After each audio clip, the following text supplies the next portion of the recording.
मला एक काल प्रश्न विचारला की चांगली प्रोटीन पावडर कशी ओळखायची. Great question. Hi, this is Priyanka. I am nutrition scientist and Mayo Clinic trained wellness coach.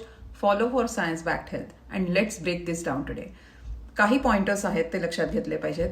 पहिली गोष्ट म्हणजे की it should be complete protein, म्हणजे त्याच्यामध्ये इसेन्शियल अमिनो ॲसिड्स असणं गरजेचं आहे. त्या प्रोटीनवर पावडरच्या लेबलवरती क्लिअरली लिहिलेलं असतं त्या अमिनो ॲसिड प्रोफाईल्स, ते चेक करा. दुसरी गोष्ट, पर स्कूप ऑफ प्रोटीन तुम्हाला किती प्रोटीन मिळत आहे. की 20 to 30 ग्रॅम्स असेल तर great, that's what we are looking for. Third thing is that source of protein. Whey आहे, सोया आहे का काही ब्लेंड्स वापरलेत.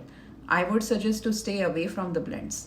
फोर्थ थिंग की शुगर आहे का आणि किती आहे शुगर हे बघणं महत्त्वाचं आहे. You do not want unnecessary carbohydrate load there. Fifth thing की स्वीटनर्स वापरलेत का. स्वीटनर्समध्ये stevia, monk fruit natural sweeteners आहेत, ॲक्सेप्टेबल आहेत. पण शुगर अल्कोहोल्स असतील तर बी अवेअर, कारण काही लोकांना डायजेशनचे इश्यूज होतात त्याच्यामुळे. आणि इंग्रेडियंट्सची लिस्ट ती पण बघणं महत्त्वाचं आहे. खूप मोठी असेल तर stay away. Short of the list better it is. I hope this is helpful.